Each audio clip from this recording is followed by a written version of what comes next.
بگاڑ گئی۔ حضرت مولانا عمر صاحب پالنپوری رحمت اللہ علیہ نے فرمایا کہ میں چھوٹا تھا، میری والدہ نے میرے ذہانت کی وجہ سے دینی مدرسے میں ڈالا۔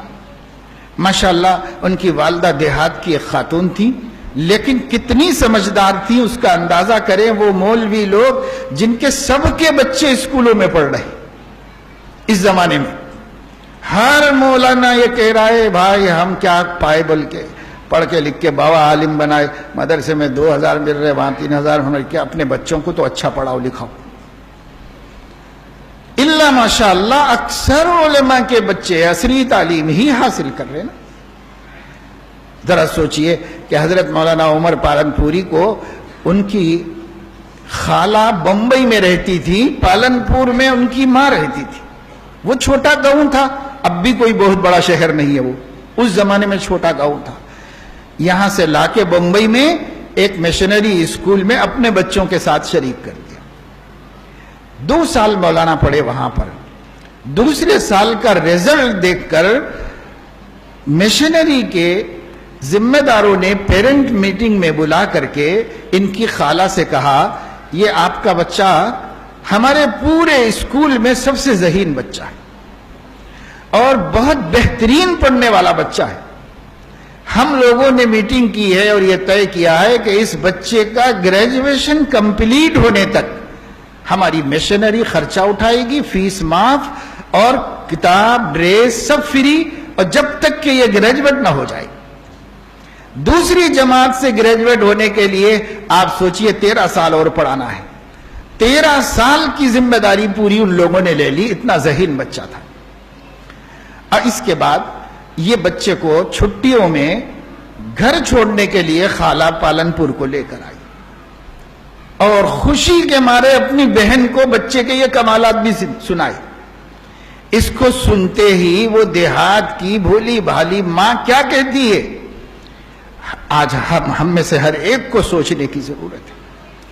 وہ بھولی بھالی ماں اپنی بہن سے کہتی ہے بہن میرا بچہ اتنا ہوشیار ہے، اتنا ذہین ہے، اتنی تعریف ہوئی اس کی، اگر ایسا ہے تو اب اس کو میں دین کی تعلیم دلاؤں گی، میں دنیا کی تعلیم نہیں دلاؤں گی۔ یہ اب وہ بہن بولی کہ میں کو بول کے غلطی کری، ان لوگ کو تو بچہ اچھا قابل بن جاتا، خاندان کی عزت ہو جاتا، دولت آتا، کماتا اور بڑا، لیکن میں تو بتایا نہیں۔ اب وہ بضد رہی کہ نہیں مجھے تو دین ہی پڑھانا ہے، اگر میرا بچہ ذہین ہے میں اس کو ضائع نہیں کروں گی، اس کو اللہ کے کام میں لگاؤں گی۔ چنانچہ اس ماں کی قبر کو اللہ تعالی ٹھنڈی فرمائے، جس ماں نے امت کو ایسا بڑا عالم دیا، آج اس مدرسے میں ڈال دیا۔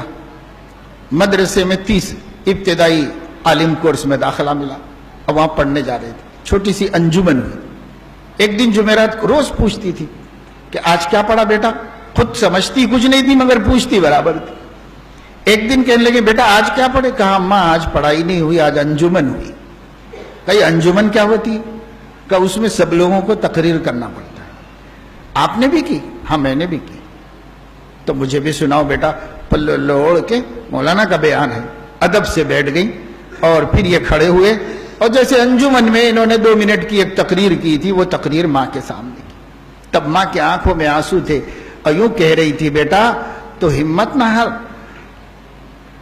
آج تو نے صرف ایک اپنی اماں کو، ایک آدمی کو تقریر سنائی ہے، انشاءاللہ میرے اللہ نے چاہا تو 4 لاکھ آدمیوں کو سنائے گا۔ یہ گاؤں کی دیہات کی ایک عورت اپنے بچے کے پہلے سال دینی تعلیم کے پہلے سال میں کہہ رہی ہے کیا نظر ہوگی، کیا توکل ہوگا، کیا اعتماد ہوگا اللہ کی ذات پر۔ جس جذبے سے اس نے مدرسہ بھیجا تھا، اللہ پہ یقین تھا اس کو، میرا بچہ 4 لاکھ آدمیوں کو یہ زبان سے کیسے نکلا۔ اور شاید ہی مولانا کا کوئی جلسے میں خطاب ایسا ہوگا جس میں 4 لاکھ سے کم لوگ ہوں گے، کوئی خطاب ایسا ہوگا۔ تو اللہ پاک نے ایسا کام لیا۔ میرے دوستو یہ ہے ہمت بڑھانا۔ نہ آج مائیں اپنے بچوں کی توقعات کو بڑھا رہی ہے، نہ اساتذہ، تو بچے کیسے حوصلہ مند ہو سکتے؟ حوصلہ مند، اس بچے کو ماں نے کتنا بڑا حوصلہ دیا، اول جماعت میں حوصلہ دیا، پھر ایک دن عالم دین بنے، اور بعد میں کہتے ہیں کہ کوئی بابا صفت بزرگ مجھے ملے تھے، اس وقت ان کی اپنی دکان تھی بمبئی میں. اس وقت انہوں نے کہا کیا کرتے ہو؟ جب دارالعلوم دیوبند میں پڑھ رہے تھے تب کی بات تھی، دکان تو بعد میں کی. کہا میں دارالعلوم دیوبند میں پڑھ رہا ہوں. تو اس اللہ والے نے جو مجذوب صفت کوئی بزرگ تھے، انہوں نے مولانا سے کہا کہ اچھا تم علم دین حاصل کر رہے ہو، قرآن بہت کثرت سے پڑھا کرو اور قرآن کریم میں تدبر کیا کرو، خدا تمہاری زبان میں اثر دے گا. تو مولانا کہتے اس کے بعد سے میں نے قرآن میں بہت تدبر کیا. اور جنہوں نے ان کا بیان سنا ہوگا یا یہ یوٹیوب پر آج بھی موجود ہے سن لو کہ کتنا قرآن پڑھتے تھے وہ اپنے بیان میں. آدھا بیان اردو میں تو آدھا قرآن کی تلاوت، اور غضب کی آواز اللہ نے دی تھی، بہترین تجوید اللہ تعالیٰ. تو قرآن پڑھتے دلوں میں اتار دیتی تھی، زلزلہ پیدا ہو جاتا تھا لوگوں کے اندر جب وہ قرآن تلاوت کرتے تھے. تو قرآن میں تدبر کیا. آج ہمارے حفاظ کا حال یہ پورے سال قرآن نہیں پڑھتے.